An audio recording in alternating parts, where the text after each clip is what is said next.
ಬಹಳ ಬಲ ವೇದಾಂತಕ್ಕೆ ಸರಿ ಬಹಳ ಜನ ಕೇಳು ತನಕ ಬಹಳ ಕೇಳುತ್ತಲಿಪ್ಪವು ಈ ಶಾಸ್ತ್ರವೆಂಬುವ ನದಿಗಳು ಬಹಳ ಶಕ್ತಿಯ ಗರ್ಜನೆ ಬಹಳ ಕೇಳಿದ ಬಳಿಕ ಕೂಗವು ಬಹಳ ಕೇಳಲು ಬೇಕು ವೇದಾಂತೆಂಬ ಶಾಸ್ತ್ರವನ್ನು.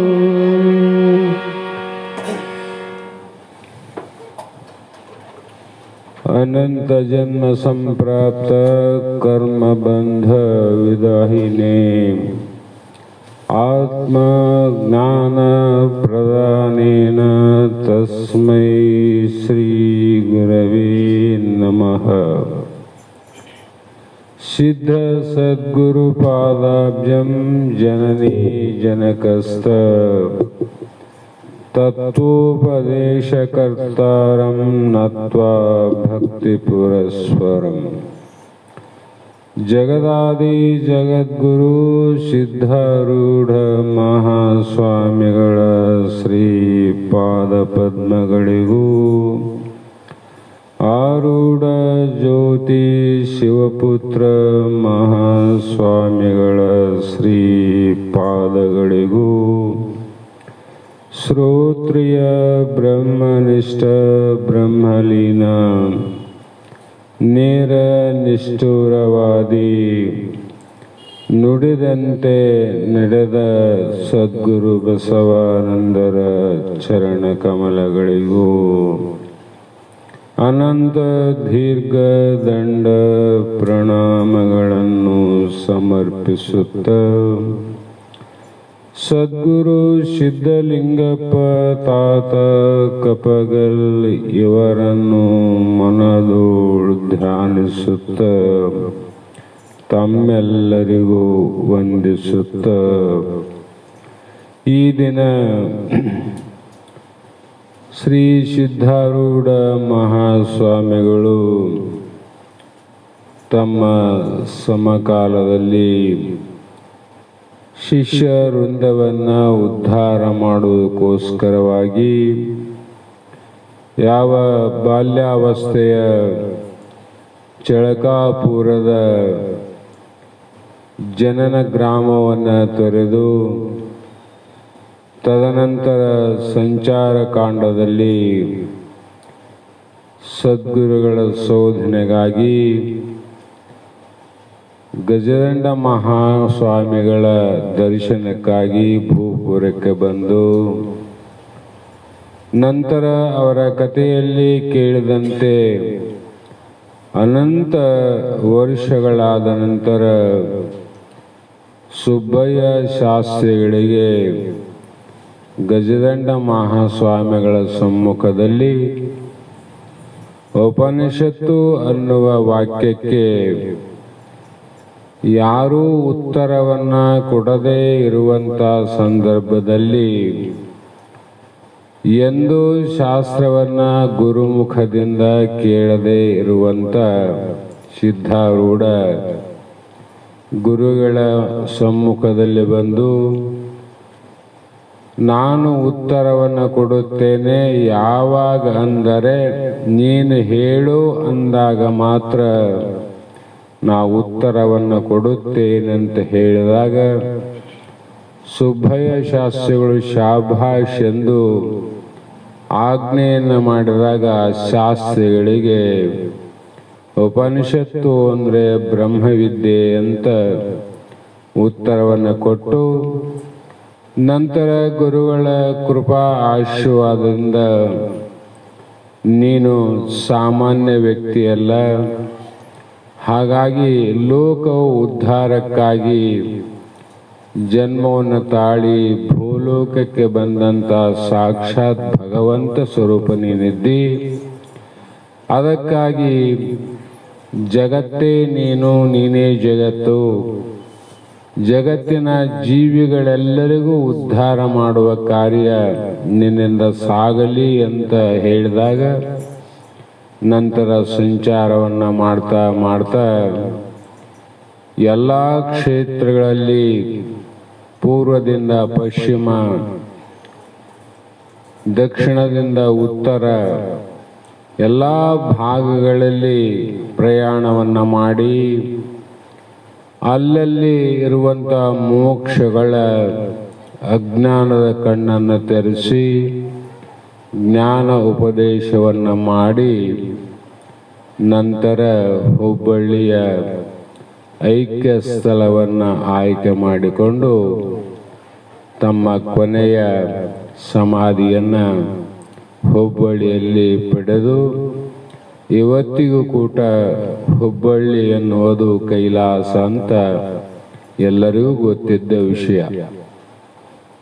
ಅಂಥ ಸಂದರ್ಭದಲ್ಲೇ ಅಲ್ಲಲ್ಲಿ ಸಿದ್ಧಾರೂಢ ಮಹಾಸ್ವಾಮಿಗಳು ತಮ್ಮ ಮುಮುಕ್ಷುಗಳಿಗೆ ಸಂಶಯವನ್ನು ಕಳೆಯೋದಕ್ಕೋಸ್ಕರವಾಗಿ ಅನಂತ ಆಡೋ ಭಾಷೆಯಲ್ಲೇ ಸರಳವಾಗಿ ಅರ್ಥವಾಗುವಂತೆ ಯಾವ ಶ್ಲೋಕಗಳನ್ನು ಬಳಕೆ ಮಾಡಿಲ್ಲ, ಯಾವ ವಚನವನ್ನು ಬಳಕೆ ಮಾಡಿಲ್ಲ.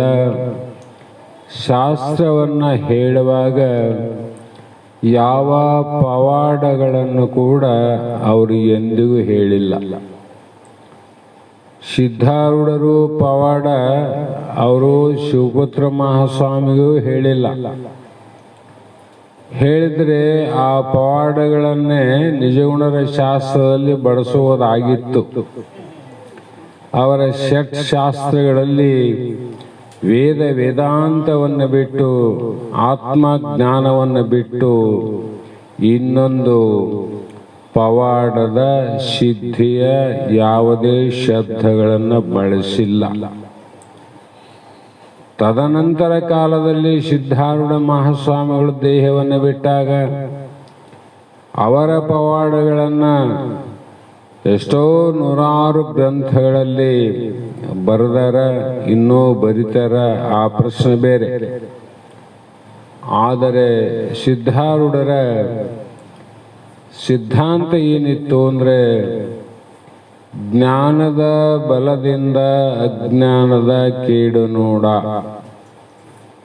ಜ್ಯೋತಿಯ ಬಲದಿಂದ ತಮಂದದ ಕೇಡು ನೋಡ, ಸತ್ಯದ ಬಲದಿಂದ ಅಸತ್ಯದ ಕೇಡು ನೋಡ, ನಿಮ್ಮ ಶರಣರ ಅನುಭಾವದಿಂದ ಎನ್ನ ಭವದ ಕೇಡು ನೋಡ ಅಂತ ಶರಣ ಸಾಹಿತ್ಯಕ್ಕೆ ಅನುಗುಣವಾಗಿ ಜ್ಞಾನದೇವತು ಕೈವಲ್ಯ ಅನ್ನುವ ಶ್ರುತಿ ಪ್ರಮಾಣದಿಂದನೇ ಸಿದ್ಧಾರೂಢ ಮಹಾಸ್ವಾಮಿಗಳು ಮುಮುಕ್ಷುಗಳನ್ನು ಉದ್ಧಾರ ಮಾಡಿದ ಮಹಾಪುರುಷರು. ಹಾಗಾಗಿ ಇಲ್ಲಿವರೆಗೂ ನೀವೆಲ್ಲ ಈ ಗ್ರಂಥದಲ್ಲಿ ಕೇಳ್ತಾ ಬಂದಿರಿ, ಸಿದ್ಧಾರೂಢರ ವೇದಾಂತ ವಚನಾಮೃತ. ಇಲ್ಲಿ ವಚನಗಳನ್ನೇ ಹೇಳಿದರೆ ವಿನ ಅದನ್ನು ಬಿಟ್ಟು ಇನ್ನೊಂದು ಮಾತೇ ಹೇಳಿಲ್ಲ ಅವರು. ಕಾರಣ ಸಿದ್ಧಿಯ ಫಲಗಳೇ ಬೇರೆ, ಜ್ಞಾನದ ಫಲಗಳೇ ಬೇರೆ, ಕರ್ಮದ ಫಲಗಳೇ ಬೇರೆ, ಯಜ್ಞ ಯಾಗಾದಿಗಳ ಫಲಗಳೇ ಬೇರೆ.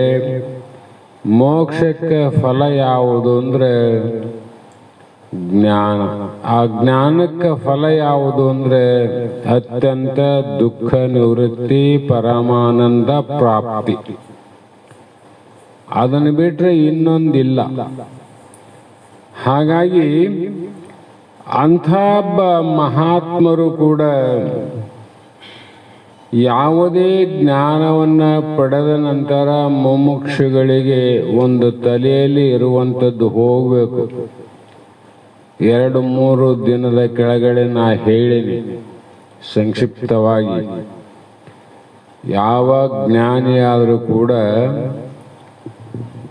ಕರ್ಮದ ಫಲವನ್ನು ಭೋಗಿಸಿಯೇ ತೀರಿಸಬೇಕು, ಅದಕ್ಕೆ ಪರಿಹಾರ ಒಂದಿಲ್ಲ. ಹಾಗಾಗಿ ಇಲ್ಲಿ ಕೂಡ ಸಿದ್ಧಾರೂಢರು ಕೇಳ್ತಾರ ಅವರು, ಅಲ್ಲಪ್ಪ ಅಜ್ಞಾನಿಗೆ ಜ್ಞಾನಿಗೆ ಏನು ವ್ಯತ್ಯಾಸ ಅದ? ನಾವು ಅಜ್ಞಾನಿಗಳು, ನೀವು ಜ್ಞಾನಿಗಳು, ಜ್ಞಾನಿಗಳಿಗೂ ಅಜ್ಞಾನಿಗಳಿಗೂ ವ್ಯತ್ಯಾಸ ಏನು ಅಂತ ಕೇಳಿದ್ರು. ಆವಾಗ ಸಿದ್ಧಾರೂಢ ಮಹಾಸ್ವಾಮಿ ಹೇಳ್ತಾರೆ, ಅದು ಜ್ಞಾನಿಗಳಿಗೂ ಅಜ್ಞಾನಿಗಳಿಗೂ ಶರೀರ ಭೋಗ ಸಮಾನದ, ಆದರೆ ಅಂತರಂಗದ ವೃತ್ತಿ ಬೇರೆ ಅದ, ಆನಂದ ಬೇರೆ ಅದ, ಭೋಗ ಒಂದೇ ಅದ. ಹಾಗಾಗಿ ಭೀಷ್ಮಾಚಾರ್ಯ ಕಥೆಯನ್ನು ನೀವು ಕೇಳಿರಲ್ಲ. ಎಷ್ಟೋ ಜನ್ಮದ ಹಿಂದೆ ಮಾಡಿದಂಥ ಒಂದು ಸಣ್ಣ ಕರ್ಮ, ಅಡವಿಯಲ್ಲಿ ಸಂಚಾರಕ್ಕೆ ಹೋಗ್ತಿದ್ದ, ದಾರಿಯಲ್ಲಿ ಓತಿ ಕಾಟ ಅಂತೀವಲ್ಲ, ದೊಣ್ಣೆ ಕಾಟ, ಓತಿ ಕಾಟ ಅಂತ, ಅದು ಏನೋ ದಾರಿಯಲ್ಲಿ ಬಿದ್ದಿತ್ತು. ಅದನ್ನ ತಗೊಂಡು ಆ ಬೇಲಿಯಲ್ಲಿ ಬೀಸಿ ಒಗಿತಿದ್ದ, ದೊಡ್ಡ ಬೇಲಿನ ಹಿಂಡಿನಲ್ಲಿ ಒಗಿತಿದ್ದ. ಆಗ ಅದು ಮುಳ್ಳಿನ ಹಾಸಿಗೆಯ ಮೇಲೆ ಹೋಗಿ ಬಿತ್ತು. ಯಾವುದು? ಆ ಓತಿ ಕಾಟ. ಆಗ ಅದಕ್ಕೆ ರಕ್ತ ಮೈಯಿಂದ ಚಿಮ್ತಾ ಇತ್ತು. ಪ್ರಾಣ ಹೋಗುವಾಗ ನಾನು ಮುಳ್ಳಿನ ಹಾಸಿಗೆಯ ಮೇಲೆ ರಕ್ತದ ಮಡುವಿನಲ್ಲಿ ಹೇಗೆ ಬಿದ್ದೀನೋ, ನೀನು ಕೂಡ ಹಾಗೆ ಆಗಲಿ ಅಂತ ಶಾಪ ಕೊಟ್ಟಿತ್ತು. ಆ ಶಾಪವನ್ನು ಯಾವಾಗ ಕೊಟ್ಟಿತ್ತು ಗೊತ್ತಿಲ್ಲ. ಆದರೆ ಕೊನೆ ಹಂತದಲ್ಲಿ ಭೀಷ್ಮಾಚಾರ್ಯ ಗೊತ್ತಲ್ಲ, ಅರ್ಜುನನ ಶರಮಂಚದ ಮೇಲೆ ಬಾಣದಿಂದ ತಯಾರಿಸಿದ ಮಂಚದ ಹಾಸಿಗೆ ಮೇಲೆ ಬಿದ್ದು ಮುಳ್ಳು ಮೈಯೆಲ್ಲ ಹೇಗೆ ಚುಚ್ಚಿದುವೋ, ಈಗ ಅರ್ಜುನನ ಬಾಣದಿಂದ ಮುಳ್ಳಿನಂತೆ ಮೈಯೆಲ್ಲ ಚುಚ್ಚಿ ಚುಚ್ಚಿ ರಕ್ತ ಸೋರ್ತಾ ಸೋರ್ತಾ ಪ್ರಾಣ ಬಿಟ್ನಿಲ್ಲ. ಯಾರು? ಭೀಷ್ಮ. ಅಂದಾಗ ಹಿಂದಿನ ಒಂದೆರಡು ಜನ್ಮದ ಕರ್ಮ ಅಲ್ಲ, ಹಿಂದೆ ಮಾಡಿದ 108 ಜನ್ಮದ ಕರ್ಮಗಳು ಕೂಡ ಒಂದಿಲ್ಲ ಒಂದು ಜನ್ಮದಲ್ಲಿ ಅದು ಅನುಭವಿಸಿಯೇ ತೀರಿಸಬೇಕು. ಅದಕ್ಕೆ ಸಂಚಿತ ಕರ್ಮದಲ್ಲಿ ಬಲಾತ್ಕಾರ ಬಹಳ ಇರ್ತದೆ. ಸಂಚಿತ ಕರ್ಮನದು ಬಹಳ ಬಲಿಷ್ಠ. ಎಂದೋ ಮಾಡಿದ ಕರ್ಮವನ್ನ ಅದು ಮರ್ತದ ಅಂತ ನಾವು ಅಲಕ್ಷ್ಯ ಮಾಡಂಗಿಲ್ಲ. ನಿನಗೆ ಕಾಣಲಾರ್ದಂಗ ಎಷ್ಟೋ ನೀವು ಪ್ರಯತ್ನ ಮಾಡಿದ್ರು ಕೂಡ ಯಾವ ರೂಪದಲ್ಲಿ ಬಂದು ನಿನಗೆ ಫಲ ಕೊಡ್ತದೋ ಗೊತ್ತಿಲ್ಲ. ಹಾಗಾಗಿ ವಿಚಾರವನ್ನ ಮಾಡ್ತಾ ಮಾಡ್ತಾ ಹೋದಾಗ ನಮಗೇನು ನಿರ್ಣಯ ಕೊಡ್ತದ ಅಂದರೆ, ನಾವು ಹಿಂದಿನ ಜನ್ಮದಲ್ಲಿ ಏನು ಮಾಡಿದ್ದೇವೆಯೋ ಆ ಕರ್ಮದ ಫಲವನ್ನ ಎಂದಾದರೂ ಒಂದು ಜನ್ಮದಲ್ಲಿ ಅನುಭವಿಸಿಯೇ ತೀರಿಸಬೇಕು ಅಂತ ನಿರ್ಣಯ ಆಯಿತು. ಆದರೆ ಭೀಷ್ಮ ಜ್ಞಾನದ ಬಲದಿಂದ ಆ ದುಃಖವನ್ನ ಸಹಿಸಿಕೊಳ್ಳುವ ಸಾಮರ್ಥ್ಯ ಬಂತು. ಇದೇ ವ್ಯತ್ಯಾಸ. ನಮಗೆ ಒಂದು ಕಾಲಲ್ಲಿ ಮುಳ್ಳು ಚೊಚ್ಚಿದ್ರೆ ಎಷ್ಟು ನಮಗೆ ನೋವಾಗ್ತದ, ಕಷ್ಟಪಡ್ತೀವಿಲ್ಲ. ಅಂಥ ಬಾಣಗಳು ಚುಚ್ಚಿದಾಗ ಕೂಡ ಉತ್ತರಾಯಣ ಕಾಲ ಬಂದಾಗ ಪ್ರಾಣ ಬಿಡಬೇಕಂತ 4 ತಿಂಗಳ ಪರ್ಯಂತರವಾಗಿ ಆ ಒಂದು ಬಾಣದ ನೋವುಗಳನ್ನು ಸಹಿಸುವ ಸಾಮರ್ಥ್ಯ ಬಂತು ಅಂದರೆ ಇದು ಯಾವುದರ ಬಲ ಅಂದರೆ ಜ್ಞಾನದ ಬಲ. ಹಾಗಾಗಿ ಸಿದ್ಧಾರೂಢರು ಹೇಳಿದರು, ಜ್ಞಾನದ ಬಲದಿಂದ ಏನಾಗ್ತದಂದ್ರೆ ನಿಮಗೆ ಬರುವಂಥ ಸಂಚಿತ ಕರ್ಮದ ಒತ್ತಡ ಇದ್ದರೂ ಕೂಡ ಸಹಿಸಿಕೊಳ್ಳುವಂಥ ಶಾಂತಿ ಬರ್ತದೆ ನಿಮಗೆ. ಇಲ್ಲಂದರೆ ಅಶಾಂತಿ ಅನ್ನೋದು ಒಳಹೊಕ್ಕು ನಿಮ್ಮ ಜೀವನವನ್ನೇ ನಾಶ ಮಾಡುವ ಪ್ರಸಂಗದ ಅಜ್ಞಾನಿಗಳಿಗೆ. ಅದಕ್ಕೆ ಶಾಸ್ತ್ರ ಕೇಳೋದ್ರಿಂದ ಏನು ಲಾಭ ಅದಂದ್ರೆ ಇಷ್ಟೆಲ್ಲ ಲಾಭಗಳಾವ. ಇದೇ ಪ್ರಕಾರವಾಗಿ ನೀ ಪುಣ್ಯವನ್ನು ಮಾಡು, ಪುಣ್ಯದ ಕರ್ಮವನ್ನು ಮಾಡಿದರೂ ಕೂಡ ಅದು ಒಂದು ಇಲ್ಲ ಒಂದು ಜನ್ಮದಲ್ಲಿ ನಿನಗೆ ರಕ್ಷಣೆಯನ್ನು ಮಾಡಿ ನಿನ್ನ ಕಷ್ಟದಲ್ಲಿ ಸಹಾಯವನ್ನು ಮಾಡಿ ಅದು ಫಲ ಕೊಟ್ಟೇ ಹೋಗ್ತದೆ ವಿನ ಅದು ಯಾರಿಗೂ ವಂಚನೆ ಮೋಸವನ್ನು ಮಾಡೋದಿಲ್ಲ ಕರ್ಮ. ಜ್ಞಾನಿಗಳಿಗೂ ಸಮಾನ ಫಲ, ಅಜ್ಞಾನಿಗಳಿಗೂ ಸಮಾನ ಫಲ. ಆದರೆ ದೇವತೆಗಳು ಕೂಡ ಕೆಲವೊಂದು ಸಲ ಮೋಸ ಮಾಡ್ತಾರೆ ನೋಡ್ರಿ, ಮೋಸ ಮಾಡ್ತಾರಿಲ್ಲ. ಆದರೆ ಪ್ರಾರಬ್ಧ ಮೋಸ ಮಾಡಂಗಿಲ್ಲ. ದೇವತೆಗಳು ಯಾರಿಗೆ ಮೋಸ ಮಾಡಿದರಿ? ಹಿಂದೆ ಸಮುದ್ರ ಮಥನ ಮಾಡುವಂಥ ಸಂದರ್ಭದಲ್ಲಿ ಕತೆ ಕೇಳಿರಿ, ಬಹಳಷ್ಟು ಬೇಡ, ಸ್ವಲ್ಪ ತಗೊಳ್ಳೋಣ. ದೇವತೆಗಳು ಒಂದು ಕಡೆ, ರಕ್ಕಸರು ಒಂದು ಕಡೆ ಪರ್ವತಕ್ಕೆ ವಾಸುಕಿ ಎನ್ನುವಂಥ ಹಾವನ್ನೇ ಹಗ್ಗವನ್ನಾಗಿ ಮಾಡಿ ಕಡಗೋಲಿನಿಂದ ಮಜ್ಜಿ ಕಡದಂತೆ ಸಮುದ್ರವನ್ನು ಕಡಿದಾಗ ಅಲ್ಲಿ ಅನಂತ ವಸ್ತುಗಳು ಪ್ರಾಪ್ತಿಯಾದವು ಅಂತ ಬರೀತಾರೆ. ಯಾಕಂದ್ರೆ ಅದು ಇಂದ್ರನ ಐಶ್ವರ್ಯ ಸಂಪತ್ತೆಲ್ಲ ಮುಳುಗೋಗಿತ್ತು. ಅದು ಯಾಕೆ ಮುಳುಗಿತ್ತು ಅಂದ್ರೆ ಒಬ್ಬ ಋಷಿಗಳ ಶಾಪದಿಂದ ಸಂಪತ್ತೆಲ್ಲ ನೀರು ಪಾಲಾಗಲೆಂದಿದ್ರು ಸಮುದ್ರ ಪಾಲಾಯ್ತು ನೋಡ್ರಿ. ಇವೆಲ್ಲ ವಿಚಾರ ಮಾಡಿದಾಗ ಒಂದೊಂದು ಸೂತ್ರವಂತ ಅರ್ಥ ಆಗ್ತದೆ. ಪರಮಾತ್ಮ ಏನು ಮಾಡಿಲ್ಲ, ನೀವು ಮಾಡಿದ ಕರ್ಮ ಫಲಗಳನ್ನು ನೀವೇ ಅನುಭವಿಸ್ಬೇಕಂತ ನಮಗಿಟ್ಟ.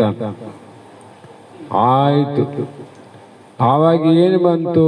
ಎಲ್ಲ ಐಶ್ವರ್ಯ ಬಂದು ನಾನು ನೀನು ತಗೋ ಅಂದಾಗ ಕೊನೆಗೇನಾಯ್ತು? ಅಮೃತ ಕಲಸ ತೇಲ್ತಿಲ್ಲ. ಅದು ಗೊತ್ತಿತ್ತು ಯಾರಿಗೆ? ದೇವತೆಗಳ ಗುಂಪಿಗೆ ಗೊತ್ತಾಯಿತು. ಇದು ದೇವಲೋಕದ ಅಮೃತ ಕಲಶ ಈಗ ಮೇಲೆ ಬಂತು. ರಕ್ಕಸರಿಗೆ ಗೊತ್ತಾಗಿಲ್ಲ, ಅನುಭವವಿಲ್ಲ ಅವಕ್ಕೆ. ರಕ್ಕಸರೇನು ಅಮೃತ ಕುಡ್ದಾರೇನು ಅವರು? ಅದ್ರ ಕಡೆ ಲಕ್ಷ್ಯ ಕೊಡಲಿಲ್ಲ. ಅದ್ರಾಗ ಏನು ಮಣ್ಣಿನ ಗಡಿ ಅಂದು ಅಥವಾ ಯಾವುದೋ ಪಾತ್ರೆ ಇರ್ಬೋದು ಅಂತ ಅಲಕ್ಷ್ಯ ಮಾಡಿದ್ರು. ಅದರ ದೇವತೆಗಳ ಲಕ್ಷ್ಯ ಅಲ್ಲೇ ನೋಡು. ಯಾಕಂದ್ರೆ ನೋಡ್ಯಾರ, ಅದನ್ನು ಅನುಭವಿಸ್ಯಾರ ದೇವಲೋಕದಲ್ಲಿ. ಆವಾಗ ವಿಚಾರ ಮಾಡಿದ್ರು, ಇದು ಇಲ್ಲಿವರೆಗೂ ಸಹಾಯ ಮಾಡ್ಯಾರ, ಅವ್ರಿಗೆ ನಮಗೆ ಮಾಡ್ಯಾರ, ನಾವು ಅವ್ರಿಗೆ ಮಾಡೀವಿ. ಈ ಅಮೃತವನ್ನು ಅವರಿಗೆ ಕೊಡಬಾರ್ದು ಅಂತ ಕೆಟ್ಟ ಭಾವ ಬಂತು. ಮತ್ತೆ ಮೊದಲೇ ಕಂಡೀಷನ್ ಆಗಿತ್ತು ಯಾರಿಗೆ? ರಕ್ಕಸರಿಗೂ ದೇವತೆಗಳು. ಈ ಸಮುದ್ರ ಮಂಥನ ಮಾಡುವಂಥ ಸಂದರ್ಭದಲ್ಲಿ ಇಲ್ಲಿ ಏನೇನು ಸಾಮಾನುಗಳು ಇರ್ತವ ಅದರಲ್ಲಿ ಅರ್ಧವಾಗ ನಿಮಗ ಅರ್ಧವಾಗ ನಮಗ ಅಂತ ಮೊದಲೇ ಷರತ್ತಾಗಿತ್ತು. ಅದರ ಪ್ರಕಾರ ಇವರು ಕೊಡಬೇಕಲ್ಲ, ಮಾತು ಕೊಟ್ಟಾರ. ಆಯ್ತು ಅಂತ ಊಟ ಕೂಡಿಸಲ್ಲ. ಪ್ರಸಂಗ ಬಂದಾಗ ಪಂಕ್ತಿ ಕೂಡಿಸಿದಾಗ ರಕ್ಕಸರು ಒಂದು ಕಡೆ, ದೇವತೆಗಳು ಒಂದು ಪಂಕ್ತಿ, ಒಂದು ಸಾಲು. ಆವಾಗ ನೀಡೋರು ಯಾರು? ಸೂತ್ರಧಾರ ಬೇಕಲ್ಲ, ವಿಷ್ಣು. ಆತ ಏನು ಮಾಡಿದ? ಮಾಯಾ ರೂಪದಿಂದ ನಾನು ಎಲ್ಲರಿಗೆ ಬಡಿಸ್ತೇನೆ ಅಂತ ಬಡಿಸಲಿಕ್ಕೆ ಹತ್ತಿದಾಗ ಯಾರೋ ಇಬ್ಬರಿಗ್ರಿ ರಾಹು ಕೇತು ಅನ್ನೋವರಿಗೆ ಅಲ್ಲಿ ಕುಂತಿದ್ರು. ಅವರಿಗೆ ಇಬ್ಬರಿಗೆ ಬಿಟ್ಟು ಮುಂದೆ ಹೋಗಿಬಿಟ್ಲಕ್ಕೆ. ಅವ್ರಿಗೆ ಬಡಿಸಲಿಲ್ಲ ಅಲ್ಲಿ. ಯಾಕಂದ್ರೆ ಇವ್ರು ಹೋಗಿ ಆ ಪಂಥ್ಯ ಕುಂತಿದ್ರು, ಇವರು ಬಲಾಢ್ಯರೇ. ವಿಷ್ಣು ಗೊತ್ತಾಗಲ್ಲದೇನದ, ರಕ್ಕಸರು ಆ ಸಾಲಿನಲ್ಲಿ ಕೂಡಿಸಿನಿ ಈ ಕಡೆ ಬಂದು ಕುಂತಾರಂದ್ರೆ ನಾನು ತಪ್ಪಿಸಬೇಕು ಅಂತ ವಿಚಾರದಿಂದ ತಪ್ಪಿಸಲು ಆವಾಗ ಅವ್ರೇನು ಮಾಡಿದ್ರು, ಯಾರು ಹೇಳಿದ್ರು ರಕ್ಕಸರಂತ? ಸೂರ್ಯ ಚಂದ್ರ ಹೇಳಿದ್ರು, ಇಲ್ಲಿದ್ದವ್ರು ಅಲ್ಲಿ ಕುಂತಾರ ನೋಡಂತ. ಅದು ಚಮಚ ಹಿಂದೆ ತಕೊಂಡ್ಬಿಡ್ಲಕ್ಕ, ಅಮೃತ ಸಿಗಲಿಲ್ಲಲ್ಲ. ನಾನು ಯಾಕೆ ಹೇಳ್ಕೊಂತೀನಿ, ದೇವತೆಗಳು ಕೂಡ ಮೋಸ ಮಾಡ್ಬೋದು, ಅವ್ರಿಗೆ ನೀಡಲಿಲ್ಲ ನೋಡು. ಆವಾಗ ನೀವು ಚಾಡಿ ಹೇಳಿರಿ, ನಿಮ್ಮಿಂದ ನಮಗೆ ಈ ಗತಿ ಆಯ್ತಂತ ಆ ಸೂರ್ಯ ಚಂದ್ರರಿಗೆ ಇವತ್ತಿಗೂ ಕೂಡ ಗ್ರಹಣ ಅಂದ್ರೇನು, ರಾಹು ಕೇತುಗಳೇ ಅವ್ರನ್ನ ಒಂದು ದಿನವಾದರೂ ನಿಮ್ಮನ್ನ ಕೈ ನೋಡ್ತೀವಿ ಅಂತ ಹೇಳಿ ಇವತ್ತಿಗೂ ಕೂಡ ಅವರು ಬೆನ್ನು ಬಿದ್ದರು ನೋಡು, ಬುಟ್ಟೆ ಇಲ್ಲ. ಇಲ್ಲಿ ಹೇಳುವ ವಾಕ್ಯ ಏನಂದ್ರೆ, ಕರ್ಮ ಮಾತ್ರ ಯಾರಿಗೆ ಹಂಗೆ ಮಾಡೋದೇನು? ಸಂಚಿತ ಕರ್ಮ ಜ್ಞಾನಿಗೆ ಉಣಿಸ್ತದ ಸಮವಾಗಿ, ಯೋಗಿಗೆ ಸಮವಾಗಿ, ತಪಸ್ವಿಗೆ ಸಮವಾಗಿ, ತ್ರೈಮೂರ್ತಿಗಳಿಗೂ ಸಮವಾಗಿ, ಅಜ್ಞಾನಿಗೂ ಸಮವಾಗಿ ನಿಯತ್ತಿನಿಂದ ಫಲ ಕೊಡುವಂಥದ್ದು ಯಾವುದು ಅಂದರೆ ನಾವು ವಿಚಾರ ಮಾಡಬೇಕು. ನಾವು ಮಾಡಿದ ಕರ್ಮವೇ ನಮಗಳ ಫಲಕ್ಕೆ ಭೋಗಕ್ಕೆ ಕಾರಣ. ಅವ್ರ ಮಹಾತ್ಮರು ಇದೇ ಪ್ರಕಾರ ಉದಾಹರಣೆ ಕೊಡ್ತಾ ಹೋಗ್ತಾರ. ಪುಣ್ಯದ್ದೇನಾಗ್ತದ್ರಿ ಅಂದ್ರೆ ಅದಕ್ಕೂ ಕೇಳಿರಿ ಬಹಳಷ್ಟು. ಪುಣ್ಯಕ್ಕೆ ಏನಾಗ್ತದ? ಪುಣ್ಯ ಆದ್ರೂ ಕೊಟ್ಟೆ ಹೋಗ್ತಾರ ಅವರು. ಪಾಪ ಮಾಡಿದು ಫಲ, ಅದು ಮಧ್ಯೆ ಹೇಳಿವಲ್ಲ, ಸುಖ ದುಃಖ ಮಿಶ್ರ ರೂಪವೇ ಫಲ. ದ್ರೌಪದಿಗೆ ಏನಾಯ್ತು ಎಲ್ಲರಿಗೂ ಗೊತ್ತಿದೆ. ವಿಷ್ಣು ಭಗವಂತ ತನ್ನ ಅರಮನೆಯಲ್ಲಿ ರಾಣಿಯರ ಜೊತೆಯಲ್ಲಿ ಸ್ವಲ್ಪ ಪುರುಸೊತ್ತಿತ್ತು, ಸಮಯ ಕಳೆಯಬೇಕಂತ ಬಂದಿದ್ದ. ಇತ್ತ ಕಡೆ ಮಹಾಭಾರತದಲ್ಲಿ ಯಾವ ಪಗಡೆಯ ಆಟವನ್ನು ಆಡಿ ಎಲ್ಲ ಸಾಮ್ರಾಜ್ಯ ಸಹಿತವಾಗಿ ಸೋತಾಗ ನಂತರ ಮುಂದೆ ಮತ್ತೆ ಪಗಡೆ ಆಡೋಣ ಅಂದಾಗ ಆಟಕ್ಕೆ ಹಚ್ಚಲಿಕ್ಕೆ ನಿನ್ನಲ್ಲಿ ಏನಾದಂತ ಶಕುನಿಟ್ಟು ನೋಡ್ರಿ. ಮತ್ತೆ ಏನು ಎಲ್ಲ ಸೋತಿರಿ, ಏನಾದ ಹಚ್ಚಕಂದ? ಕೊನೆಗೆ ದ್ರೌಪದಿನೇ ಪಣಕ್ಕಿಟ್ರು ನೋಡ್ರಿ. ಯಾವ ಸಮಯದಲ್ಲಿ ಎಂಥವ್ರಿಗೆ ಕೂಡ ಏನು ಮಾಡಬೇಕು ಅನ್ನೋದು ಗೊತ್ತೇ ಆಗೋದಿಲ್ಲ ನೋಡ್ರಿ. ಧರ್ಮರಾಜ ಪಾಂಡವರು ಅಷ್ಟು ನೀತಿಯಿಂದ ಬಂದವರು, ಆದರೂ ಕೂಡ ಒಂದೊಂದು ಸಲ ಮಾಯ ಅನ್ನುವಂಥದ್ದು ಯಾವ ರೀತಿ ಮರೆ ಮಾಚ್ತದ ಗೊತ್ತೇ ಇಲ್ಲ. ನಾವಿವತ್ತು ಹೇಳೋದೇ ನಾ ಅದರ ಜಾಲದಲ್ಲಿ ಹೋಗೋದಿಲ್ಲ, ಎಲ್ಲ ತಿಳ್ಕೊಂಡಿನಿ, ಎಲ್ಲ ಗೊತ್ತಿದೆ ಯಾಂತ ಯಾರಂತಾರ ಅವ್ರಿಗೇ ಇದು ವಿಚಾರ ಮಾಡ್ತದ. ಕೊನೆಗೆ ತುಂಬಿದ ಸಭೆಯಲ್ಲಿ ದುಶ್ಯಾಸನ ಕೈಯಿಂದ ಸೀತಾ ದ್ರೌಪದಿಯ ಸೀರೆಯನ್ನು ಸೆಳೆಯುವಂಥ ಸಂದರ್ಭ ಬಂತು. ಆಕೆ ಎಲ್ಲರನ್ನ ದಿಟ್ಟಿಸಿ ನೋಡಿದ್ಲು. ಯಾರೂ ಕೂಡ ಆ ಪಣದಿಂದ ಹೊರಗಿದ್ದವರು ಇದ್ದಿಲ್ಲ. ಭೀಮನ ಪಣ ಕಚ್ಚಿದ್ದ ಅರ್ಜುನ, ನಕಲ, ಸಹದೇವ ಎಲ್ಲರನ್ನೂ ಸೋತಿದ್ದಂದಾಗ ದುರ್ಯೋಧನ ಮಾತು ಕೇಳಬೇಕಲ್ಲ ಅವ್ರು ಏನಾದರೂ ಸಹಾಯ ಮಾಡಬಹುದಾಗಿತ್ತು. ಅರ್ಜುನ ಎದ್ದು ಬಂದು, ಆದರೆ ಧರ್ಮ ಹಿಂಗೆ ನೋಡಿದ ತಕ್ಷಣ ಕುಂದಿರ್ತಿದ್ದ. ಆ ದೃಶ್ಯ ನೋಡ್ತಿದ್ದ, ಸಿಟ್ಟು ಬರ್ತಿತ್ತು. ಅರ್ಜುನ ಎದ್ದಿಡ್ತಿದ್ದ, ಭೀಮ ಗದೆ ನೋಡ್ತಿದ್ದ. ಧರ್ಮ ಅಂತಿದ್ದ, ಕಣ್ಣು ಸನ್ನೆ ಮಾಡ್ತಿದ್ದ, ಅಧಿಕಾರ ಕಳ್ಕೊಂಡಿವಿ ಅಂತ, ನೀತಿ ಕಳ್ಕೊಂಡಿವಿ ನಾವು. ಅಂತಹ ಪ್ರಸಂಗದಲ್ಲಿ ಗತಿ ಯಾರು ಎನಗೆ ಅಂತ ಹೇಳಿದಾಗ ಕೊನೆಗೆ ಯಾರು ಗತಿ ರೀ ಅಂದರೆ ಪರಮಾತ್ಮನೇ ಗತಿ. ನಮ್ಗನ್ನಷ್ಟೇ. ನಾವು ಎಲ್ಲಿವರೆಗೂ ನಾವು ನೋಡ್ತೀವಿ ನನ್ನವರು, ತನ್ನವರು, ಕಾಪಾಡುವವರು, ರಕ್ಷಣೆ ಮಾಡುವವರು ಅಂತ ಅಂತೀವಲ್ಲ, ಹುಚ್ಚು ಮಾತಿದು. ಕೊನೆಯ ಗತಿ ಆ ಕೃಷ್ಣ ಭಗವಂತನೇ ಗತಿ ಅಲ್ಲ. ಆವಾಗ ಕೃಷ್ಣಾಂತ ಕೂಯಿಲ್ ನೋಡು, ಕೂಯಿಲಿಲ್ಲ. ಆ ಶಬ್ದ ಅಲ್ಲಿ ಆ ಲೋಕದಲ್ಲಿರುವಂಥ ಕೃಷ್ಣನ ಕೇಳಿತು. ಕೇಳಿ ನೋಡಬೇಕು ಅಂತ ಸುಮ್ಮನೆ ಬಹಳ ಸಂತೋಷ ಪ್ರೇಮದಿಂದ ಮಾತಾಡುವಾಗ, ನೀವು ಶಾಸ್ತ್ರ ಕೇಳಾಗ ಇದ್ದಕ್ಕಿದ್ದಂಗೆ ಯಾರು ಎದ್ದೋದ್ರೆ ನಾವೇ ಅಂತೀವಿ, ಯಾಕೆ ಹೋಗಿದ್ದಪ್ಪ, ಏನೋ ಅರ್ಜೆಂಟ್ ಇರ್ಬೋದು ಅಂತೀವಿಲ್ಲ. ಎದ್ದ ಕೃಷ್ಣ, ಯಾವ ಬಾಗಿಲಲ್ಲಿ ಬಂದು ನಿಂತ, ಅರಮನೆಯ ಬಾಗಿಲಲ್ಲಿ ಕಾಲು ಹೆಂಗೆ ಹಾಕಿದ, ಕತ್ರೆ ಹಾಕಿದ.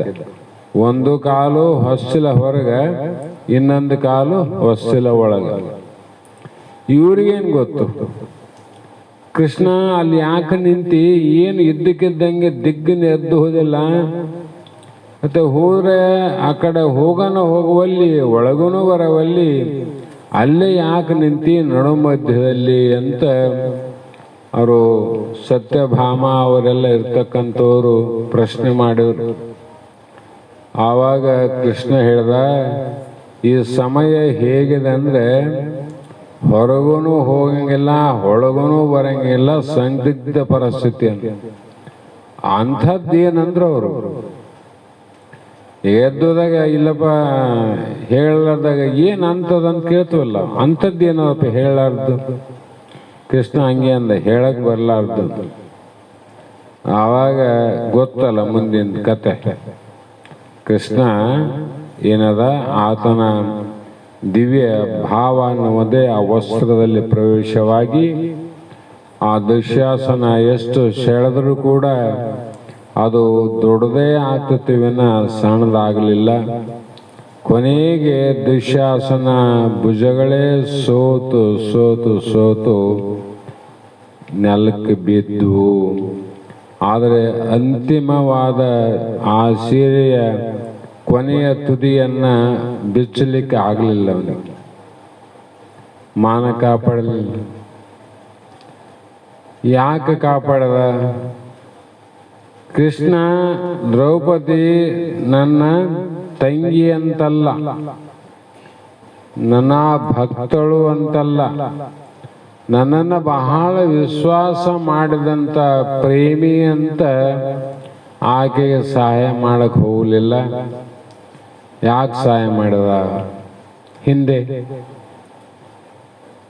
ಹಿಂದೆ ಯಾವಾಗ ರಾಜನ ಮಗಳಾಗಿ ಸಖಿಯರ ಜೊತೆಗೂಡಿ ಜಲಕ್ರೀಡೆ ಆಡಲು ನದಿಗೆ ಹೋದಂಥ ಸಂದರ್ಭದಲ್ಲಿ ಪ್ರತಿನಿತ್ಯ ಸ್ನಾನ ಮಾಡುವಂಥ ಜಾಗದಲ್ಲಿ ಒಬ್ಬ ಪುರುಷ ಕುಂತಿದ್ದ, ಅದು ನೀರಿನಲ್ಲಿ. ಆವಾಗಂದ್ರು ಪಾಪ ಆ ಪುರುಷ ಈ ಕಡೆ ಬಂದ ಮೇಲೆ ನಾವು ಹೋಗಿ ಜಲಕ್ರೀಡೆ ಆಡೋಣಂತ ನಿಂತರು. 5 ನಿಮಿಷ ಆಯ್ತು, 10 ನಿಮಿಷ ಆಯ್ತು, 31 ತಾಸು ಆಯ್ತು, ನೀರಿನಿಂದ ಎದ್ದು ಬರಲೇ ಇಲ್ಲ. ಈತಗ ಈ ಋಷಿಗೆ ಆತ ದುರ್ವಾಸ ಮುನಿ, ಈತನಿಗೆ ಆ ದೂರದ ಹೆಣ್ಮಕ್ಳು ಕಾಣಕತ್ತಾರ. ದೂರದಲ್ಲಿದ್ದಂಥ ಇವರಿಗೆ ಈ ನೀರಿನಲ್ಲಿದ್ದಂಥ ವ್ಯಕ್ತಿ ಕಾಣಕತ್ತಾನ. ಅವರು ಹೋದ ಮೇಲೆ ನಾನು ಹೊರಗೆ ಹೋಗಂತ ಇವನು ನೀರಿನಿಂದ ಹೊರಗೆ ಬಂದರೆ ನಾವು ಹೋಗೋಣ ಅಂತ ಅವರು ಅಲ್ಲೇ ನಿಂತರು, ಇವನು ಇಲ್ಲೇ ಕುಂತ ನೋಡ್ರಿ. ಕೊನೆಗೆ ಆ ರಾಜನ ಮಗಳಿಗೆ ಗೊತ್ತಾಯ್ತು ಏನೋ ಅನಾಹುತ ಆಗಿರ್ಬೋದಂತ ತಾನು ಹುಟ್ಟಂತ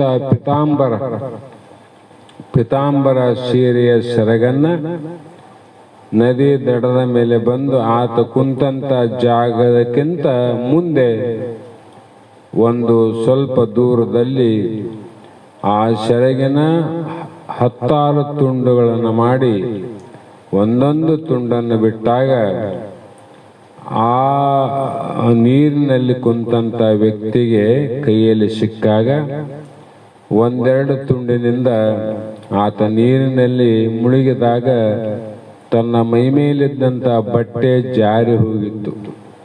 ಆತ ದಿಗಂಬರಾಗಿದ್ದ. ಹಾಗಾಗಿ ದಿಗಂಬರನಾಗಿ ಸ್ತ್ರೀಯರ ಮುಂದೆ ಹೇಗೆ ಹೋಗೋದು ಅಂತ ಆತ ತಿಳ್ಕೊಂಡನ. ಆತ ಇದ್ದಲ್ಲಿ ಯಾಕೆ ಹೋಗ್ಬೇಕಂತ ಇವ್ರು ತಿಳ್ಕೊಂಡಿದ್ರು. ಕೊನೆಗೆ ಮನೋಗತ ಅರ್ಥವಾಗಿ ಆ ರಾಜನ ಮಗಳು ಆತನಿಗೆ ಬಟ್ಟೆಯ ತುಂಡನ್ನು ಕೊಟ್ಟದ ಮಾನವನ್ನು ಕಾಪಾಡಲಿಲ್ಲ. ಯಾವಾಗ ಆ ತುಂಡನ್ನ ತನ್ನ ಮೈಗೆ ಧರಿಸಿದ ತಕ್ಷಣ ಹಾಂತ ಎದ್ದು ಬಂದ. ಆವಾಗ ವೃತ್ತಾಂತ ಗೊತ್ತಾಯಿತು. ನೀವ್ಯಾರು ಅಂತ ದುರ್ವಾಸರು ಗೊತ್ತಾಯ್ತಲ್ಲ. ಅವರೆಲ್ಲ ಋಷಿಗಳು, ದೂರದೃಷ್ಟಿಯರು, ತ್ರಿಕಾಲಜ್ಞಾನಿಗಳು. ಅಮ್ಮ, ಈಗೇನು ನನ್ನ ಇಂಥ ಕಷ್ಟ ಕಾಲದಲ್ಲಿ ಯಾವುದರ ಅವಶ್ಯಕತೆ ಇತ್ತು? ನನಗೆ ಬಟ್ಟೆಯ ಅವಶ್ಯಕತೆ ಇತ್ತು. ಮಾನ ಮುಚ್ಚಕ ತುಂಡು ಬಟ್ಟೆ ಅಂತಾರಲ್ಲ, ಆ ಸೆರಗನ ಲಕ್ಷ್ಯ ಇಲ್ಲ. ಯಾಕಂದ್ರೆ ಆಕೆಯ ಸೆರಗು ಅಂದರೆ ಅದು ಸ್ತ್ರೀಯರಿಗೆ ಅತಿ ಮುಖ್ಯವಾದದ್ದು. ಅದಕ್ಕೆ ಹೆಣ್ಮಕ್ಳು ಬಟ್ಟೆ ತಗೊಂಡ ಮೇಲೆ ಮೊದಲು ಸೆರಗು ನೋಡ್ತಾರೆ. ಸೆರಗು ಚಂದ ಆಗಿರ್ಬೇಕು, ಸೆರಗು ಚಲೋ ಇರ್ಬೇಕು, ಆಮೇಲೆ ದಡಿ ನೋಡ್ತಾರೆ. ಯಾಕಂದ್ರೆ ಅದು ಅವರ ಮರ್ಯಾದೆಯನ್ನು ಮುಚ್ಚುವಂತ ಒಂದು ಜಾಗ. ಅದು ಬಟ್ಟೆ ಕಿಮ್ಮತ್ತದು. ಎಲ್ಲದಕ್ಕಿಂತ ಅಲ್ಲಿ ಸೆರಗಿ ಭಾಳ ಕಿಮ್ಮತ್ತು. ಅದನ್ನು ಕೂಡ ಮೈ ಮರೆತು ನೋಡಕ್ಕೆ ನನ್ನ ಮಾನ ಹೋಗೋದು ಅಂತ ವಿಚಾರ ಮಾಡಲಿಲ್ಲ. ಅನ್ಯರ ಮಾನವನ್ನ ಕಾಪಾಡಬೇಕಂತ ಬಟ್ಟೆ ಬಿಟ್ಟು ನೋಡ್ರಿ. ಅದು ಸಾಮಾನ್ಯ. ಆ ಬಟ್ಟೆ ಪ್ರಶ್ನೆ ಅಲ್ಲ, ಇಲ್ಲಿ ಮಾನದ ಪ್ರಶ್ನೆ ಅದು. ಅದಕ್ಕೆ ಮುಂದೆ ನಿನಗೆ ಜನ್ಮಾಂತರದಲ್ಲಿ ನಿನ್ನ ಮಾನ ಹೋಗುವಂತ ಪ್ರಸಂಗ ಬಂದರೆ ತಾಯಿ, ಅಲ್ಲಿ ಇದೇ ವಸ್ತ್ರವೇ ಬಂದು ನಿನಗೆ ಅಸ್ತ್ರವಾಗಿ ನಿನ್ನ ಮಾನ ಕಾಪಾಡಲಿ ಅಂತ ಹೇಳೋದಕ್ಕಾಗಿ ಕೃಷ್ಣ ಈ ರೂಪದಿಂದ ಬಂದು ಆಕೆಯ ಮಾನವನ್ನು ಕಾಪಾಡೋದು. ತಂಗಿ ಅಂತ ಮಾಡೋದು ನೀನು. ನಾವು ಇವತ್ತು ವಿಚಾರ ಮಾಡಬೇಕು. ನಾವು ಭಕ್ತರು, ನಾವು ಶಿಷ್ಯರು, ನಾವು ಅವರು, ನಾವು ಇವರು ಅಂತ ಏನೋ ಮಾಡಬಹುದು, ತಿಳಿಬಹುದು. ಆದರೆ ಕರ್ಮ ಅನ್ನೋದು ನೀನು ಗುರುವಿಗೆ ಅತ್ಯಂತ ಬೇಕಾದವನಿದ್ದಪ್ಪ ಅಂತ ನೋಡಂಗಿಲ್ಲ, ಗುರುವಿಗೆ ನೀನು ಸೇವೆ ಮಾಡಿಲ್ಲ ಅಂತ ನೋಡಂಗಿಲ್ಲ, ಮಾಡಿದವನಂತೂ ನೋಡಂಗಿಲ್ಲ. ಒಟ್ಟು ನೀನು ಮಾಡಿದ ಕರ್ಮದ ಫಲವನ್ನ ಆತ ಕೊಡದೇ ಇರುವುದಿಲ್ಲ. ಅರ್ಥ ಮಾಡ್ಬೇಕಲ್ಲ. ಅವು ಶಾಸ್ತ್ರಗಳವ. ಅದಕ್ಕಾಗಿ ಸಿದ್ಧಾರೂಢರು ತಮ್ಮ ಅನುಭವದಿಂದ ಸಾಮಾನ್ಯ ಜನರಿಗೆ ಅರ್ಥವಾಗುವಂತ ಬೋಧ ಮಾಡಿದ್ರು ನೋಡ್ರಿ. ಇಲ್ಲಂದ್ರೆ ನಾವ್ ಹೆಂಗ ಹೋಗ್ತೀವಿ? ಸಿದ್ಧಾರೂಢರು ಆರಪ್ಪ ನಮ್ಮ ಪಾಲಿಗೆ, ಗುರುಗಳಾರ ನಮ್ಮ ಪಾಲಿಗೆ ಇಲ್ಲ ಅಂತಲ್ಲ. ಅದರ ಮೂಲ ತಳಕ್ಕೆ ಹೋಗಿ ವಿಚಾರ ಮಾಡಿದಾಗ ನೀನು ಮಾಡಿದ್ದು ನಿನಗೆ, ನಾನು ಮಾಡಿದ್ದು ನನಗೆ. ಹಾಗಾಗಿ ಇಲ್ಲಿ ಅನಂತ ಉದಾಹರಣೆಗಳನ್ನು ಕೊಟ್ಟಾರ. ಅವೆಲ್ಲ ನೋಡೋದಕ್ಕಿಂತ ನಾವೇನು ವಿಚಾರ ಮಾಡಬೇಕಂದ್ರೆ, ನಾವೇನು ಕೊಡ್ತೀವಿ, ಏನು ಮಾಡ್ತೀವಿ, ಕೊಟ್ಟದ್ದೇ ಮಾಡಿದ್ದೇ ನಮಗೆ ವಾಪಸ್ ಬರ್ತದೆ. ಅದಕ್ಕೇನು ಬರೀ ಉಪಮಾನಕ ಪ್ರಮಾಣ ಏನು ಅಂದ್ರೆ, ಸರ್ವವನ್ನ ಬಲ್ಲ ಸರ್ವಜ್ಞ ಮೂರ್ತಿ ಹೇಳ್ಯಾನೆ, ಎಲ್ಲರಿಗೂ ಗೊತ್ತದ.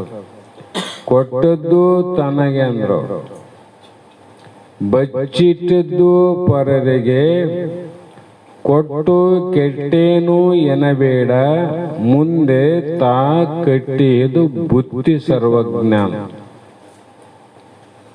ಕೊಟ್ಟಿದ್ದು ನೀನು ಕೊಡ್ತಿದ್ದಿ, ಅದೇ ನಿನಗೆ ಬರ್ತದ.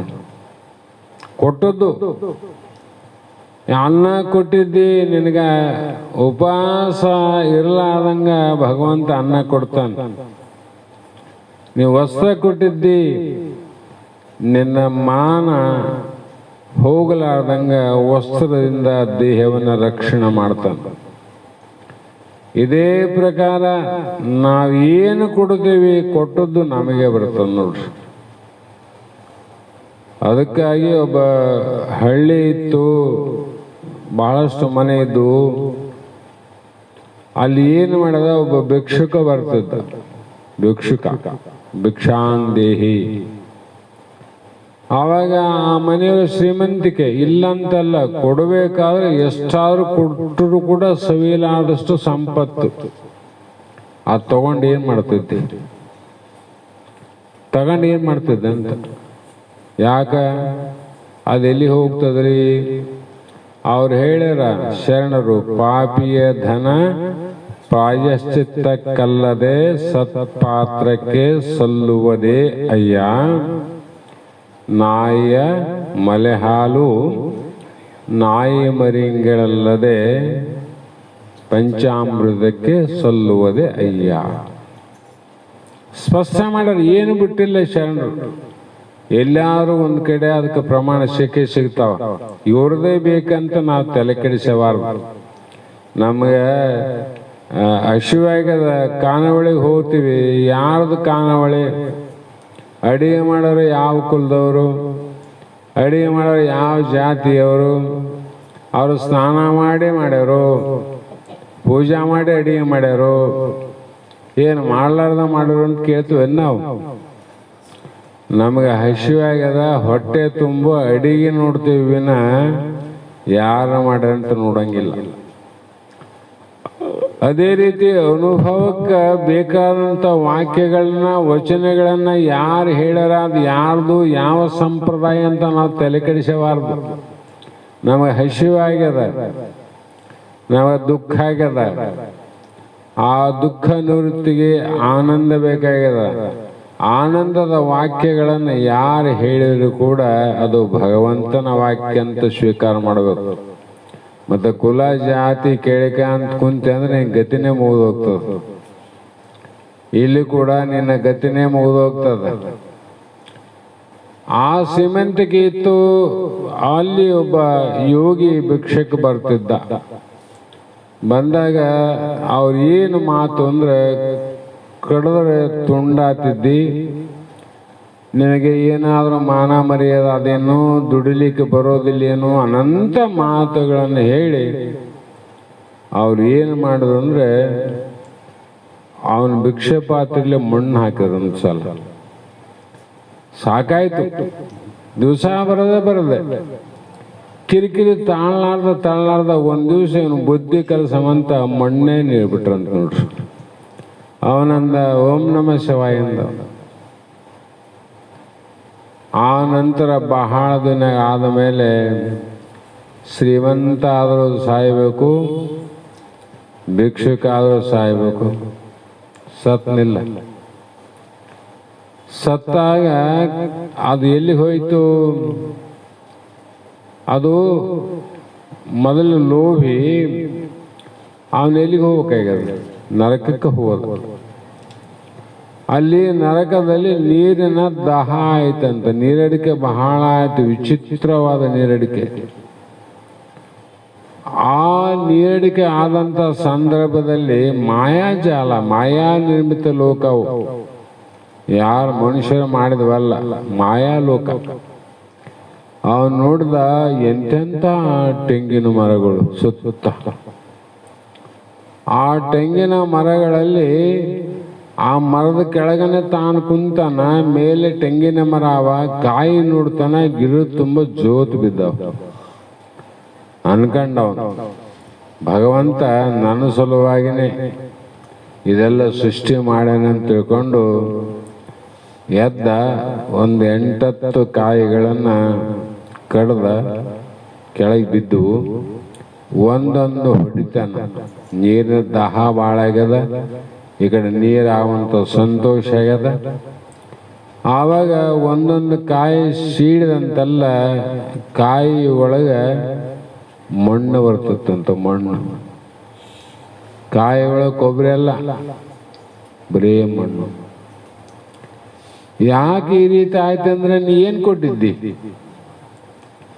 ನೀವು ಮಣ್ಣ ಕೊಟ್ಟಿದ್ದಲ್ಲ, ಮತ್ತೆ ನಿನಗೇನು ಕೊಡ್ತಾನ ಭಗವಂತ? ಮಣ್ಣೇ ಕೊಡ್ತಾನ. ಹಾಗಾಗಿ ಈ ಜನ್ಮದಲ್ಲಿ ನಾವೇನು ತಿಳ್ಕೋಬೇಕಾಗ್ಯದಂದ್ರೆ ಕೊಡಲೇಬೇಕಂತ ಅರ್ಥ ಅಲ್ಲ, ಕೊಡಲೇಬೇಕಂತ ಅರ್ಥ ಅಲ್ಲ. ಅದನ್ನು ಕೂಡ ಸಂಶಯ ಕಳಿಬೇಕು. ಮಹಾತ್ಮರು ಕೊಡು ಅಂದಾರ. ಯಾಕ? ನಿನಗಾದ ಕೊಡು. ಎಷ್ಟು ಕೊಡು? ಎಷ್ಟು ಕೊಡು? ಮನುಸ್ಮೃತಿಗಳು ಹೇಳ್ತಾವ, ನೀನು ಆದಾಯ, ನಿನ್ನ ಆದಾಯದಲ್ಲಿ 3 ಭಾಗವನ್ನು ಸಂಸಾರಕ್ಕಾಗಿ, ನಿನ್ನವರಿಗಾಗಿ, ನಿನಗಾಗಿ ಬಳಸು. ಒಂದು ಕೈ ಇಡೋರಿಗಿನ ಬೋಕಿ ಕೊಡ್ತಾನೆ. ಹೆಂಡ್ರ ಮಕ್ಕಳು ಯಾರು? ಪ್ರಜಾಪಿತ ನೀನು. ನೀನು ಮಕ್ಕಳ ಪಾಲಿಗೆ ತಂದೆಯೇ ದೇವರಂತ ಯಾಕಂದ? ನಿನಗೆ ನೀನೇ ಹುಟ್ಟಿಸಿದ್ದಿಲ್ಲ, ಹುಟ್ಲಿಕ್ಕೆ ನೀನೇ ಕಾರಣ ಅಲ್ಲ, ನಿನ್ನ ಕರ್ತವ್ಯ ಅದು.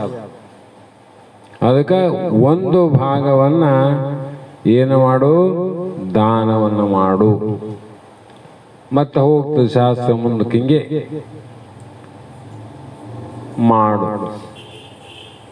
ಯಾಕೆ ಅಷ್ಟೇ ಮಾಡಬೇಕು ಅಂದರೆ ಆದಂತ ಬಹಳ ಮಾಡಿದ್ರು ಕೂಡ ವ್ಯರ್ಥ, ಬಹಳ ಆತದಂತ ಕೊಡದಿದ್ರು ವ್ಯರ್ಥ. ಕೊಟ್ರೆ ಕೆಡ್ತದ ಅಂತ ಇಟ್ಟರೂ ಕಷ್ಟ, ಬಹಳ ಕೊಟ್ರೆ ಆಯ್ತಂತ ಬಹಳ ಕೊಟ್ರು ಅದು ವ್ಯರ್ಥ. ಅದಕ್ಕೆ ಸರ್ವಜ್ಞ ಅದನ್ನೇ ಹೇಳಿದ, ಸೊಡರೆಣ್ಣೆ ತೀರಿದರೆ ಕೊಡನೆತ್ತಿ ಹೊಯ್ಯುವರೆ, ಕೊಡಬೇಡ ಕೊಡದೇ ಇರಬೇಡ. ಕೊಡಬೇಕು ಕೊಡಬೇಕು, ಕೊಡದೆ ಇರಬೇಡ, ಧರ್ಮವ ಬಿಡಬೇಡವೆಂದು ಸರ್ವಜ್ಞ. ದಾನ ಮಾಡಕ ಕಾನೂನಾವ, ಪ್ರತಿಯೊಂದಕ್ಕೂ ಕಾನೂನಾವ, ಕರ್ಮಕ್ಕೂ ಕಾನೂನಾವ, ಜ್ಞಾನಕ್ಕೂ ಕಾನೂನಾವ. ಆ ಕಾನೂನುಗಳನ್ನು ಮೀರಲಾರ್ದಂಗ ಕೊಡು, ಕೊಡದೆ ಇರಬೇಡ, ಧರ್ಮವ ಬಿಡಬೇಡ. ಧರ್ಮಶಾಸ್ತ್ರಗಳು ಏನು ಹೇಳ್ಯಾವ? ಮನುಸ್ಮೃತಿ ಅದಕ್ಕೆ ಹೇಳಿದ್ದು. ಶ್ರುತಿಯಲ್ಲಿ ಏನು ಹೇಳ್ಯಾರ ಅದ್ರಂಗೆ ಕೊಡು ಅಂದರು, ಅದಂಗೆ ಕೊಡು. ಮತ್ತೆ ಯಾರಿಗೆ ಕೊಡ್ಬೇಕ್ರಿ? ಮತ್ತೆ ಪ್ರಶ್ನೆ ಅಲ್ಲ. ಕೊಡಬೇಕು ಉತ್ತಮಂಗೆ ಮಗಳಂ ಸತ್ಪಾತ್ರಕ್ಕೆ ದಾನಂ ಅಂದ್ರು.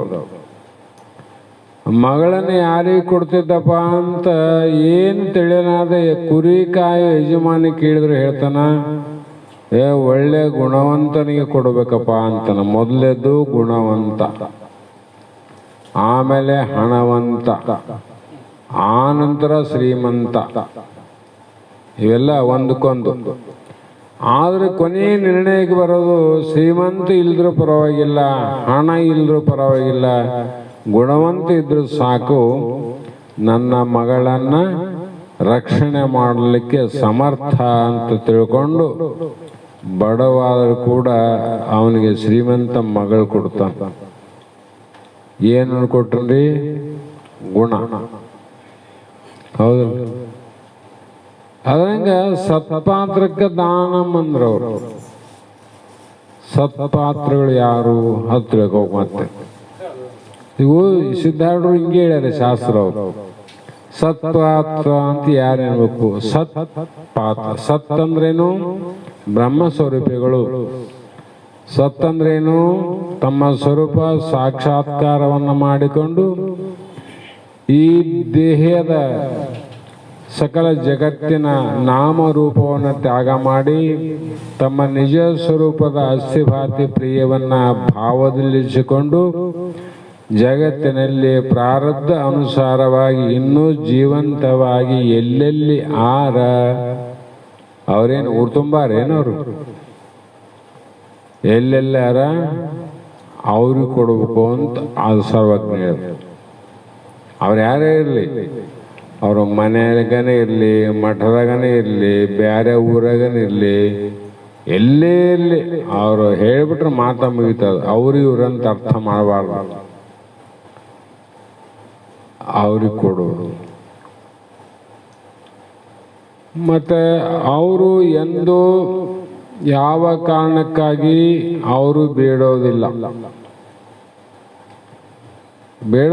ಉಪವಾಸನ ಇದ್ದಾರು, ಕಾಲಡಿಯಿಂದ ನಡೆದಾರು,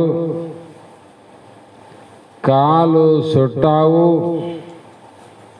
ನೆತ್ತಿಗೆ ಬೆಂಕಿ ಹತ್ತಿದಂಥ ಬಿಸಿಲು ತಾಗಿದ್ರು ಕೂಡ ಚಳಿ ಮಳೆ ಗಾಳಿಗೆ ಹೆದರದೆ ಅಂಜದೆ ಇರ್ತಕ್ಕಂಥ ಮಹಾತ್ಮರು ಆರ ಜಗತ್ತಿನಲ್ಲಿ. ಉದಾಹರಣೆಗೆ ಬಸವಾನಂದ ಗುರುಗಳ ಬಗ್ಗೆ ಕೇಳಿರಿ. 3 ದಿನ 8 ದಿನ ಉಪವಾಸಾರಂತ ಆಮೇಲೆ ಕೇಳಿರಿ. ಕಂಟಿನ್ಯೂ ಒಂದಿನ ಊಟ ಮಾಡಿ ಒಂದಿನ ಇರೋದಲ್ಲ. ಮತ್ತೆ ನಮ್ಮ ಸಿದ್ಧಲಿಂಗ ತಾತನವರು ಯಾವ ಕಪ್ಪಗಲಲ್ಲಿ ಅತ್ಯಂತ ಶ್ರೀಮಂತ ಮನೆತನ, 2 ಅಂತಸ್ತಿನ ಮನೆತನ. ಶ್ರಾವಣ ಮಾಸದಲ್ಲಿ ಅವ್ರ ತಂದೆ ಯಾವ ಮಾನವೀಯ ಕಲ್ಮಠದ ಭಕ್ತರು, ಅಂಥವರು ಶ್ರಾವಣ ಮಾಸದಲ್ಲಿ 500 ಜನಕ್ಕೆ ಪ್ರತಿನಿತ್ಯ ಅವ್ರು ಏನು ಮಾಡ್ತದ್ರು, ಅನ್ನದಾಸೋಹ ಮಾಡ್ತಾರಂತ. ಪ್ರತಿನಿತ್ಯ ಜಂಗಮರಿಗೆ ದಾಸೋಹ 500 ರೀ, ಸಾಮಾನ್ಯ ಅಲ್ಲ. ಅಂಥ ಮನೆಯಲ್ಲಿ ಹುಟ್ಟಿ ಬೆಳೆದಂಥ ಒಬ್ಬ ಜ್ಞಾನಿ ನಂತರ ಊರು ಬಿಟ್ಟು ಹೊರಗೆ ಹೋಗುವಾಗ ಜೋಬಿಯಲ್ಲಿ 10 ರೂಪಾಯಿ ಇದ್ದಿಲ್ಲಂತವ್ರಿಗೆ, ಖಾಲಿ ಜೋಬಿಲಿ ಹೋಗ್ಯಾರ. ಅವರು ಪ್ರಥಮದಲ್ಲಿ ಜ್ಞಾನಿಗಳನ್ನು ಕಂಡಿರೋದು ಬಹಳ ಕಷ್ಟ ಅಲ್ಲ. ಜ್ಞಾನ ಕಂಡು ಹಿಡ್ದ ಸುಲಭ, ಮೊದಲು ಬಹಳ ಕಷ್ಟ. ಮತ್ತು ಅಲ್ಲಿ ಪ್ರಯಾಣ ಮಾಡಿ ಯಾರು ಕೇಳಬೇಕು? ಮತ್ತೆ ಎಂದು ಬೀಳಲಾರ್ದವರು 2 ದಿನ ಕಾಲ್ನಡಿಗೆಯಿಂದ ಈ ಊರಿಂದ ಆ ಊರಿಗೆ, ಆ ಊರಿಂದ ಈ ಊರಿಗೆ, ಬರೇ ಬಿಸಿಲಾಗ ಕಾಲ ಚಪ್ಪಲಿ ಇಲ್ಲದೆ ನಡಕಾಂತ ಇನ್ನೊಂದು ಊರು ಮುಟ್ಟಿದವರು ಅವರು. ನಮ್ಮ ಪ್ರತ್ಯಕ್ಷ ನಮ್ಮಲ್ಲಿ ಆಗಿ ಹೋದಂಥವ್ರು. ಸಿಲ್ಲಿರ್ತಾದ ನೋಡಿರ್ಲಿ ನೀವು? ನೀವು ನೋಡಿರಿ. ಮತ್ತು ಬಸವಾನಂದ್ರಂತ ಎಲ್ಲರೂ ನೋಡಿರಲ್ಲ. ನಾನು ಅವ್ರದ್ದೇ ಹೇಳಕತ್ತೀನಿ. ನಾವೆಲ್ಲರೂ ಪ್ರತ್ಯಕ್ಷ ನೋಡಿದಂಥ ಜ್ಞಾನಿಗಳ ಪ್ರಮಾಣವನ್ನು ನಾ ಹೇಳಕತ್ತೀನಿ. ಹಿಂದಿನವರು ಇವ್ರಂಗೆ ಯಾರು ಇಲ್ಲ ಅಂತ ಹೇಳಕತ್ತಿಲ್ಲ. ಬೇಡಂಗಲ್ಲ ಏನು ಮಾಡ್ತೀರಿ? ಅಂಥವ್ರಿಗೆ ಕೊಡೋದಿದ್ರೆ ಪುಣ್ಯ ಬರಂಗಿಲ್ಲ. ಅವು ಕಾನೂನು ಹೇಳ್ಯಾರ ಸರ್ವಜ್ಞ. ಎಂಥವ್ರಿಗೆ ಕೊಡಬೇಕು? ಸತ್ಪಾತ್ರಕ್ಕಂತಾರ. ಸತ್ಪಾತ್ರಗಳು ಎಂದು ಬೀಳೋದಿಲ್ಲ.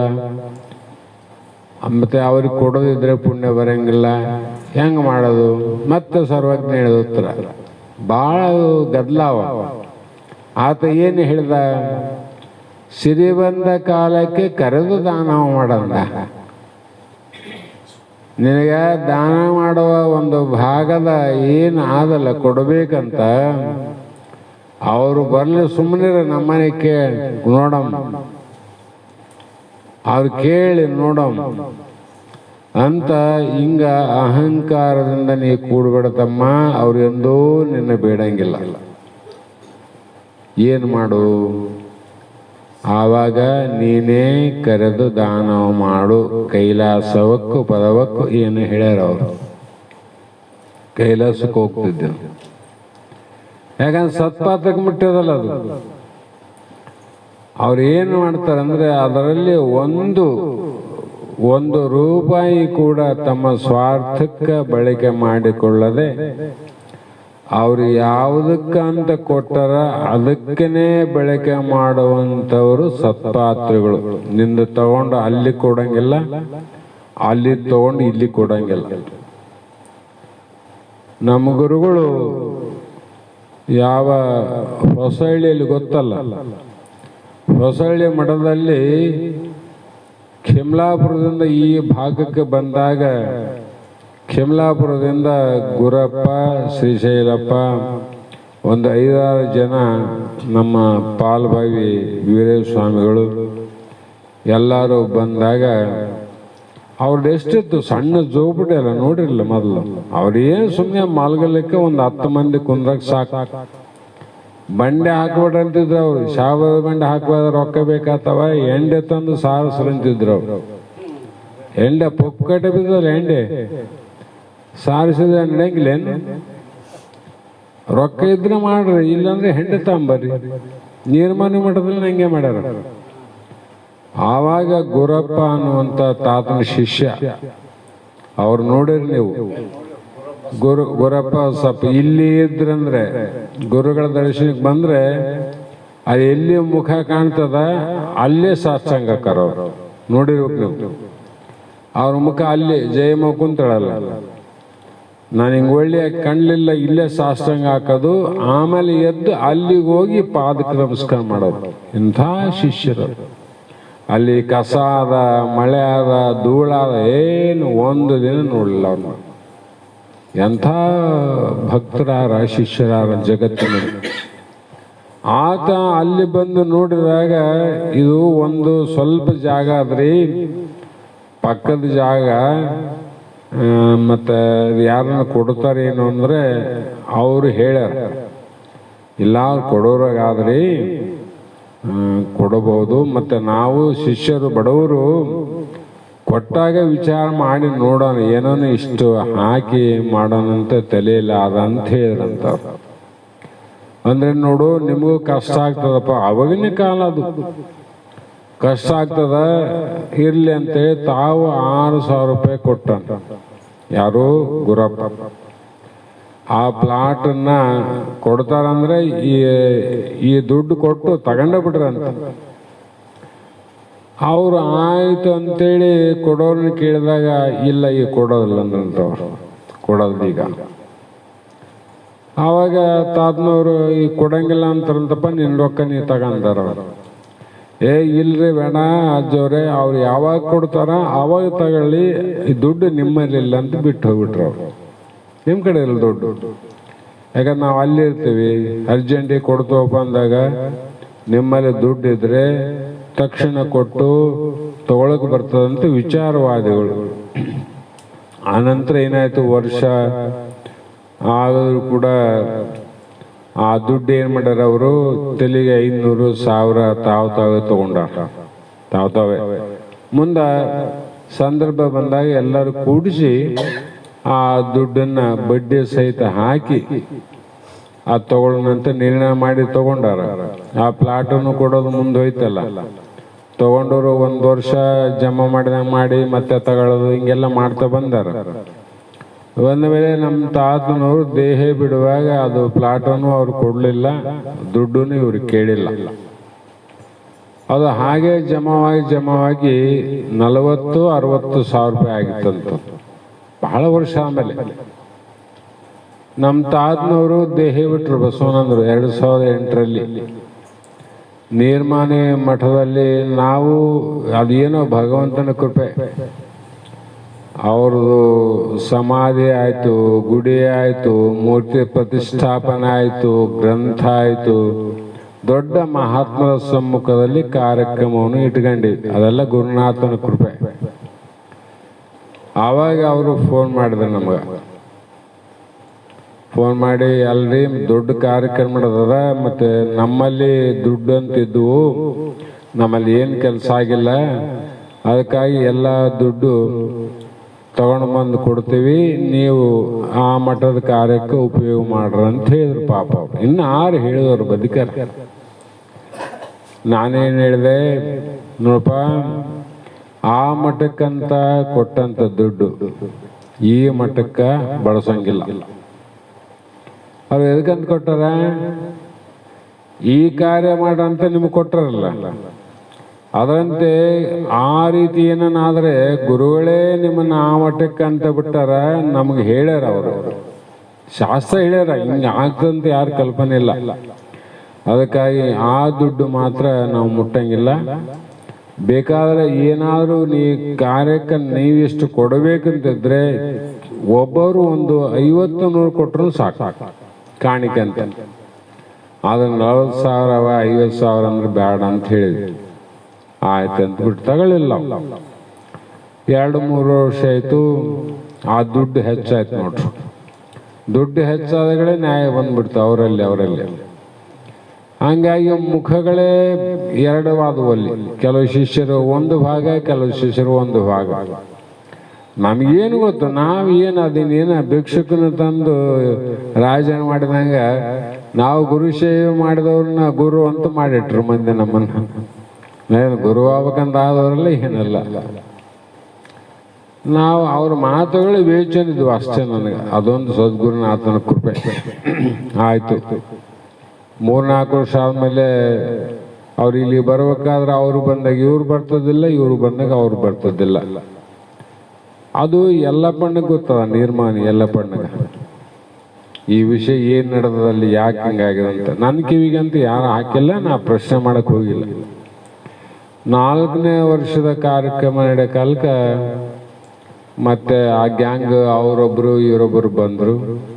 ಎಲ್ಲಪ್ಪಣ್ಣ ಹೇಳ್ದೆ, ಅಣ್ಣ ಇವ್ರದ್ದು ದೊಡ್ಡ ಸಮಸ್ಯೆ ಅದಪ್ಪ, ಅವು ಏಟು ತಾಂಡವರು ಈಟಿಲ್ಲ, ಎಷ್ಟನಾಗಲಿ ಮನಸ್ಸಿಗೆ ಬಂದಷ್ಟು ಕೊಡ್ರಿ ಅಂತ ಹೇಳಿ ಎಲ್ಲನ್ನ ಮುಗಿಸಿಬಿಡ್ರಿ, ಅದನ್ನ ನಿಮ್ಮ ಮಾತು ಕೇಳ್ತಾರಂದ. ನೀನೇ ಹೇಳಪ್ಪ, ನನಗೇನು ಗೊತ್ತಿಲ್ಲ ಅಂದ. ನೀವು ಹಿರಿಯರು, ನಿಮಗೆ ಗೊತ್ತು. ಹಂಗಲ್ಲಣ್ಣ, ನೀವು ಹೇಳಿದ್ರೆ ಬೇರೆ ಆಗ್ತದ, ನಾನು ಇರ್ತೀನಿ, ನೀವು ಹೇಳ್ರಿ ನಾನು ಇರ್ತೀನಿ ಅಂದರು. ಆಯ್ತು ಅಂತ ಎಲ್ಲರ ಪ್ರಸಾದ ಆದಮೇಲೆ ಒಂದು ರೂಮ್ನಾಗ ಕೂಡಿಸಿದೀವಿ ನಿರ್ಮಾಣದಲ್ಲಿ ಕುಂತು. ಸಮಾಚಾರ ಏನಂದಾಗ ಒಬ್ಬರು ಇವ್ರದ್ದು ಅವ್ರು ಹೇಳೋರು, ಅವ್ರದ್ದು ಇವ್ರು ಹೇಳೋರು. ಮತ್ತು ನಾನೊಂದು ಮಾತು ಹೇಳ್ತೀನಿ, ನೀವೇನು ಹೇಳ್ತಾರಪ್ಪ ಅದ್ರಂಗೆ ಕೇಳ್ತು ಅಂದ್ರು ಅವರು. ಕೆಲಸ ಮಾಡ್ರಿ, ನಾ ಹೇಳೋದಷ್ಟೇ, ದುಡ್ಡಿನ ಬಗ್ಗೆ ಎಂದು ಯಾರು ಮಾತಾಡಬಾರ್ದು. ನೀ ತಾಂಡಿದ್ದಿ ಕೊಡುವಂತ ನೀನಿತ್ತನ ಕೇಳಬಾರ್ದು, ನೀ ತಾಂಡಿದ್ದಿ ಕೊಡುವಂತ ನೀ ಕೇಳಂಗಿಲ್ಲ. ನಿಮಗೇನಾದರೂ ಗುರುಗಳದು ನಾವು ಬಳಸಿದ್ದೀವಿ ಅನ್ನೋದಿದ್ದರೆ ಇವತ್ತಿಲ್ಲ ನಾಳಾಗಲಿ ನೀವಾಗಿ ಹಾಕಿ ಕಾರ್ಯ ಮಾಡ್ರಿ. ಇವತ್ತಿಗೆ ನಾವು ಆ ದುಡ್ಡಿನ ಬಗ್ಗೆ ಮಾತಾಡಂಗಿಲ್ಲ, ಪ್ರೇಮ ಕೆಡಿಸಂಗಿಲ್ಲ. ನಾವು ಮಠದ ಭಕ್ತರಾಗಿ ಪ್ರೇಮದಿಂದ ಇರ್ತೀವಿ ಅಂತ ಅನ್ನಂಗಿದ್ರೆ ದುಡ್ಡಿನ ವಿಷಯ ಬಿಡ್ರಿ. ಇವತ್ತೆಲ್ಲರ ದುಡ್ಡು ನಮಗೆ ಮುಟ್ಟವಂತೇಳಿ ಮಂಗಲ ಮಾಡ್ರಿ ಅಂತ ಹೇಳಿದ್ರು. ಮಂಗಲ ಮಾಡಿಸಿದ್ವಿ ನಾವು ಮಠದ. ದುಡ್ಡಿನ ವಿಚಾರ ಬೇಡ, ಕೊಡೋಣ ಕೊಡ್ರಿ, ಬಿಡೋಣ ಬಿಡ್ರಿ. ದುಡ್ಡಿನ ಸಲುವಾಗಿ ಜ್ಞಾನ ಹಾಳು ಮಾಡ್ಕೊಂತೀರಂತ. ಜ್ಞಾನ ಸಿಗ್ತದೆ, ದುಡ್ಡು ಸಿಗ್ತದ. ಇವತ್ತು ನಿರ್ಮಾಣ ಎಲ್ಲರೂ ಕೇಳ್ರಿ, ಅವ್ರನ್ನ ಕೇಳ್ರಿ. ಆ ಮಾತು ಇವತ್ತಿಗೂ ನಾವು ಪ್ರಶ್ನೆ ಮಾಡಿಲ್ಲ. ಯಾಕೆ ಹೇಳ್ತಾನಂದ್ರೆ, ಯಾವುದಕ್ಕಂತ ಕೊಟ್ಟರ ಅದಕ್ಕೆ ಜ್ಞಾನಿಗಳು ಉಪಯೋಗ ಮಾಡ್ತಾರೆ. ಇವನ್ನ ಅಲ್ಲಿ ತಂದು ಇಲ್ಲಿ ತಂದು ಅಲ್ಲಿ ಹಾಕೋದಿಲ್ಲ. ಅದಕ್ಕಾಗಿ ಅಂಥವರಿಗೆ ನಾವೇನ ಕೊಟ್ಟದ್ದು ಏನಾಗ್ತದಂದ್ರೆ ಅದು ವಾಪಸ್ ನಮಗೆ ಬರ್ತದ ಅನ್ನುವಂಥ ಭಾವದಿಂದ ಅನಂತ ವಿಷಯಗಾದಿಗಳನ್ನ ಸಂಶಯ ಇರದಂಗೆ ಪ್ರತಿಯೊಂದು ವಿಷಯ, ದಾನದಲ್ಲಿ ಸಂಶಯ ಬರಬಾರದು, ಕರ್ಮದಲ್ಲಿ ಸಂಶಯ ಬರಬಾರದು, ಉಪಾಸನೆ ಸಂಶಯ ಬರಬಾರದು, ಜ್ಞಾನದಲ್ಲಿ ಸಂಶಯ ಬರಲಾರ್ದಂಗೆ ಅವರು ಮಹಾತ್ಮರು ಮಾಡ್ತಾ ಬಂದರು. ಸಮಯ ಆಗದ, ನಾಳೆ ಇದನ್ನು ವಿಚಾರ ಮಾಡೋಣ. ಮತ್ತೆ ಒಂದು ಮಂಗಲವನ್ನು ನೇರವಾಗಿ ಆನಂದ ಯೋಗಿಗೆ ಬೆಳಗುವೆ ಆರತಿಯ, ಗುರುವರ ಬೆಳಗುವೆ ಆರತಿಯ. ಗುರುದೇವ ಬಸವಾನಂದ ಯೋಗಿಗೆ ಬೆಳಗುವೆ ನಾರತಿಯ, ಗುರುವರ ಬೆಳಗುವೆ ನಾರತಿಯ. ಪರಿಪಕ್ವ ಹೃದಯರಿಗೆ ನಿಜ ಗುಣ ಬೋಧೆಯ ಮರ್ಮವ ತಿಳಿಸಿರುವೆ, ಗುರುವರ ಮರ್ಮವ ತಿಳಿಸಿರುವೆ. ಕರ್ಣಾದಿ ಗುಣಕ್ಕೆಲ್ಲ ಸ್ವಾಮಿ ಸಾಕ್ಷಿಕಲ ಪಾದವನ್ನಿಡಿಸಿದೆಯೇ, ಗುರುವರ ಭಾವವನರೋಹಿದಗೆ.